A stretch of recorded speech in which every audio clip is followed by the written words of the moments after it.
Bonjour. Aujourd'hui, un livre très intéressant parce qu'il nous concerne tous, qui s'appelle The Psychology of Money, donc la psychologie de l'argent, de Morgan Housel. Ça a été publié en 2020 et ça explore un sujet souvent négligé dans les discussions financières, c'est-à-dire le rapport émotionnel, psychologique et comportemental que nous entretenons avec l'argent. L'auteur, donc, qui est un journaliste économique et ancien chroniqueur du Wall Street Journal, ne propose pas une méthode miracle pour s'enrichir, mais une réflexion profonde sur la manière dont les gens pensent, ressentent et agissent face à l'argent. Le livre se comporte de 19 chapitres, courts et percutants, chacun abordant une leçon clé sur la gestion financière, les biais cognitifs et la différence entre richesse apparente et indépendance réelle. Premièrement, l'argent n'est pas une question de connaissance, mais de comportement. Husserl affirme dès le début que la réussite financière ne dépend pas tant de la capacité à résoudre des équations complexes que de la capacité à contrôler ses émotions. Et là, il insiste beaucoup là-dessus. Beaucoup de personnes très intelligentes échouent financièrement parce qu'elles ne comprennent pas leur propre psychologie.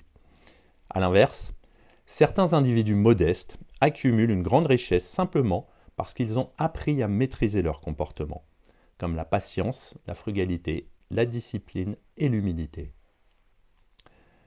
Deuxièmement, luck and risk, donc la chance et les risques. Deux forces omniprésentes guident la réussite financière, la chance donc, et le risque. Husserl illustre cela à travers l'histoire de Bill Gates et Paul Allen, donc deux adolescents chanceux d'avoir eu accès à un ordinateur dans les années 70, qui à l'époque d'ailleurs était un privilège rarissime. Mais il parle aussi de Kent Evans, un ami de Bill Gates, aussi brillant qu'eux, mais décédé prématurément. Leur destin montre que la réussite ne se réduit jamais au mérite personnel. Elle dépend aussi de circonstances hors de notre contrôle. Troisièmement, le never enough, jamais assez. Beaucoup de gens ruinés l'ont été, non pas par manque, mais par avidité. Husserl cite l'exemple de Rajat Gupta, un ex-dictateur, directeur de McKinsey. Donc dictateur de McKinsey, multimillionnaire devenu trader d'informations illégales et incapable de se contenter de ce qu'il avait en fait. L'auteur rappelle une vérité essentielle. Si vous n'avez jamais assez, peu importe ce que vous possédez, vous resterez toujours pauvre. Ensuite, il aborde l'épargne avant tout. Il insiste beaucoup. La clé de la liberté financière n'est pas de gagner beaucoup, mais de dépenser peu. La richesse réelle, dit-il, n'est pas ce que l'on voit. Les voitures, les maisons, les vêtements, les voyages, les appartements, les avions, tout ce que vous voulez. Mais ce que l'on ne voit pas, c'est-à-dire l'argent non dépensé.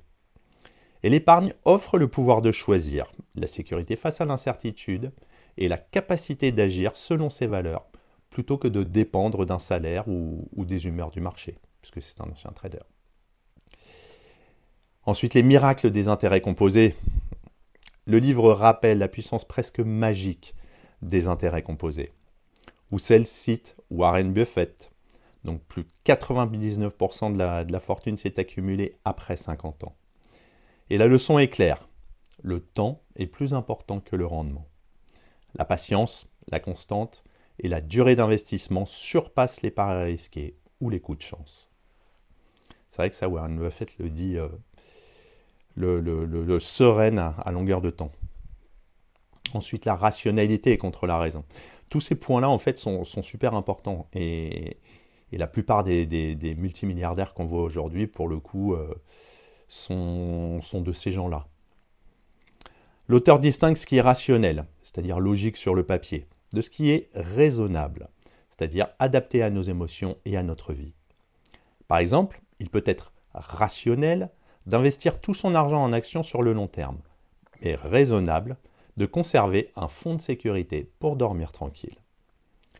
La meilleure stratégie financière est celle que vous pouvez suivre en fait dans le temps, pas celle qui motive théoriquement vos profits. Et ensuite, l'indépendance financière comme but ultime.